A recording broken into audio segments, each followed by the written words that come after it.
تو آپ کون سی تحقیق کی بات کر رہے ہیں؟ آپ اگر مرزا صاحب کے ریسرچ پیپر 5B کی بات کر رہے ہیں، آپ اگر اس کی بات کر رہے ہیں تو آپ کہیں جی اس پر بات کر لیں، ہم اس پر بات کرنے کے لیے تیار ہیں۔ لیکن اس پیپر کے اندر بھی انہوں نے جو کچھ کیا ہے وہ اپنے لکھے ہوئے پر بھی بات کرنے کے لیے تیار نہیں ہے۔ اس کی وجہ وہ تو مکھی پر مکھی مارنے کے عادی ہے۔ دیکھیں اردو کی کتابوں کے اندر ان کو جو لکھا ہوا مل گیا، انہوں نے اپنے ذہن کے اندر ایک کنسیپٹ بنایا ہے کہ میں نے اس طرف جانا ہے۔ اب اس کے موافق انہیں اردو کی کتابوں کے اندر جو کچھ ملا ہے انہوں نے اپنی تائید کے اندر نقل کرنا شروع کر دیا۔ اب انہوں نے اہدنا الصراط المستقیم، صراط مستقیم تو نقل نہیں کیا، اصل میں ان کے ذہن کے اندر جو بات تھی انہوں نے اس بات کو اس پیپر کے اندر نقل کر دیا ہے کہ میرے ذہن کے اندر یہ بات پائی جاتی ہے۔ اس کے موافق انہیں جو باتیں ملی ہیں انہوں نے نقل کر کے کہا جی یہ ہائیڈروجن بم میں نے آپ کے لیے تیار کر دیا ہے۔ یہ مجھے مفتی عتیق الرحمان علوی صاحب نے یہ مجھے سینڈ کیا ہے، ہدیہ کیا انہوں نے مجھے کہ جی آپ اس کا مطالعہ کریں۔ میں کہتا ہوں اس کے 105 صفحات ہیں، آپ اس کے روزانہ 2 صفحات کا مطالعہ کر لیں، آپ کا 52 دن کے اندر یہ رسالہ ختم ہو جائے گا۔ 52 دن چھوڑیں آپ اس کے صرف پہلے 5 صفحات جو ہیں ان کا مطالعہ کر لیں، ان میں سارا خلاصہ نقل کیا ہوا ہے، بلکہ ٹائٹل کے اوپر انہوں نے خلاصہ دیا ہوا ہے۔ مرزا صاحب نے کیا کچھ نہیں کیا، انہوں نے اس میں ضعیف روایات نقل کی ہیں، 16 ضعیف روایات انہوں نے نقل کی ہیں۔ اس میں انہوں نے تحریفات بھی کی ہیں، انہوں نے جھوٹ بھی بولے ہیں، انہوں نے حق کو چھپایا بھی ہے، توہین صحابہ بھی کی ہے، اور نیچے سب سے غلط تراجم اور اس کے مفاہیم بھی بیان کیے ہیں۔ لیکن یہ غلط تراجم اور مفہوم میں سمجھتا ہوں کہ یہ مرزا صاحب کی غلطی نہیں ہے۔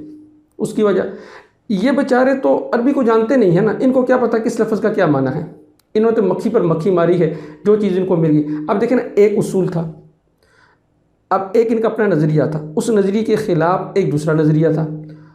اب ان کے پاس بھی حدیث ہے، اب اس حدیث کو ضعیف قرار دینے کے لیے انہوں نے ایک اصول بنایا، وہ اصول انہوں نے چوری کیا کہیں سے۔ اب اس چوری شدہ اصول سے انہوں نے فریق مخالف کے نظریے کو غلط قرار دیا کہ یہ جو آپ کی حدیث ہے اس اصول کے تحت ضعیف ہے۔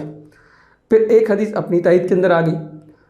اب ان کو تو پتہ نہیں تھا کہ جس اصول کے تحت میں وہ دوسرے فریق مخالف کی حدیث کو ضعیف کہہ چکا ہوں، اسی اصول کے تحت یہ جو حدیث میری تائید کے اندر ہے یہ بھی ضعیف ہے۔ اب ان کو یہ پتہ تو نہیں تھا، بس نقل کر دی، دیکھیں جی میں نے حدیث نقل کی ہے۔ تو جس اصول کے تحت انہوں نے فریق مخالف کی حدیث کو ضعیف قرار دیا ہے، اسی اصول کے تحت ان کی اپنی تائید کے اندر آنے والی حدیث وہ بھی ضعیف قرار پائی جاتی ہے۔ مثال کے طور پر ایک مدلس کا قاعدہ ہے کہ تدلیس کی وجہ سے حدیث ضعیف ہوتی ہے۔ اب فریق مخالف کی حدیث تو ضعیف ہو جائے اور ان کی اپنی حدیث ضعیف نہ ہو، یہ ہو سکتا ہے؟ یہ تو یہ کہ ہاتھی کے دانت کھانے کی اور دکھانے کی اور ہیں۔ تو اس میں انہوں نے صرف آپ اس کے 5 صفحات کا مطالعہ کر لیں، 5 صفحات کے اندر آپ کو پتہ چل جائے گا کہ مرزا صاحب نے کیا کیا کاروائیاں ڈالی ہیں، اور چیلنج بازیاں بہت زیادہ ہیں جی، مجھ سے بات کر لی جائے، مجھے 3 عقائد اس طرح بات کر لی جائے۔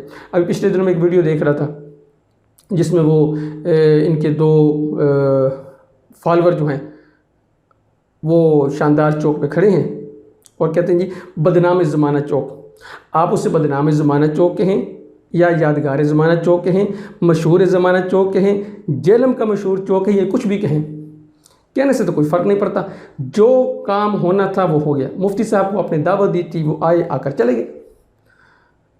بہت آسان طریقہ کار یہ، بہت آسان طریقہ کار یہ کہ اپنے یہ جو پیپر ہے اس پر بھی گفتگو کرنے کے لیے تیار نہیں۔ سب سے پہلے اس پیپر کے اندر جناب نے جو جھوٹ بولے، یہ جو ضعیف حدیثیں نکل کی، صرف ان پر بات کر لی جائے۔ یہ کہتے ہیں جس کے اندر کوئی ضعیف حدیث نہیں ہے، اس پر بات کر لی جائے، کہتے ہیں میں نے اس کے اندر کوئی جھوٹ نہیں بولا، ان 2 چیزوں پر بات کر لی جائے، دودھ کا دودھ اور پانی کا پانی ہو جائے گا، حق کھل کر آپ کے سامنے آ جائے گا۔